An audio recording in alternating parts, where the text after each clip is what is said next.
Ну, из новостей таких, что у нас неожиданно вдруг проводится секретный концерт в поддержку Лукашенко, который Воу. проводился Русским союзом женщин. Да, одна из самых великих больших концертных площадок Минск-арена.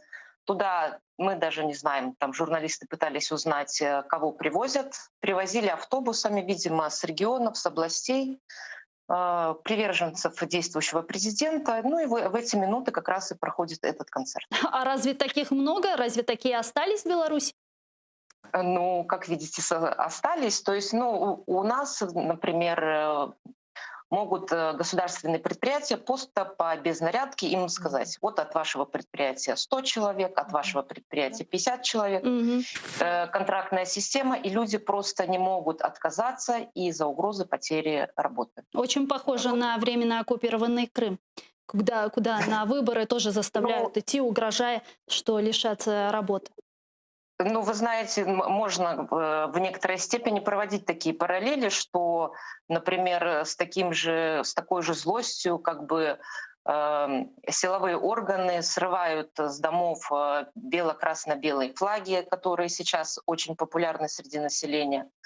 И вот буквально читала, что то же самое было в оккупированной территории с украинским флагом. Ну, у Мгм. нас можно проходят как бы похожие проблемы сейчас. Да, но у нас Похожие сажают на территории Крыма тоже за украинский флаг. Вот один из ярких примеров — это политический заключенный Владимир Балух, которого просто посадили за то, что он вывесил украинский флаг.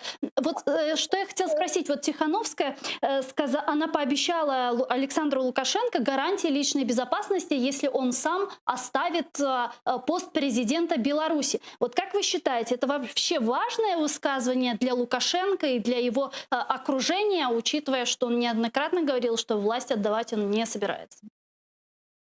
Ну, если бы Александр Лукашенко вел такие цивилизованные как бы разговоры, но он говорит, что он не знает этих людей и не собирается с ними разговаривать.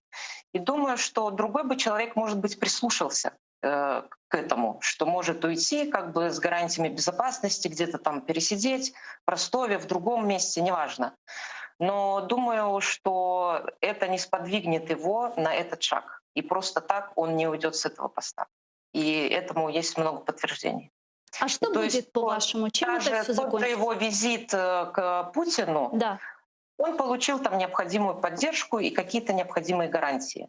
И вот поэтому то, что ему Тихановская пообещала какие-то гарантии безопасности, я думаю, для него это не важно. А у У вас него есть есть гарантии представление, безопасности президента Путина. а у вас есть представление, какие гарантии он мог получить от Владимира Путина?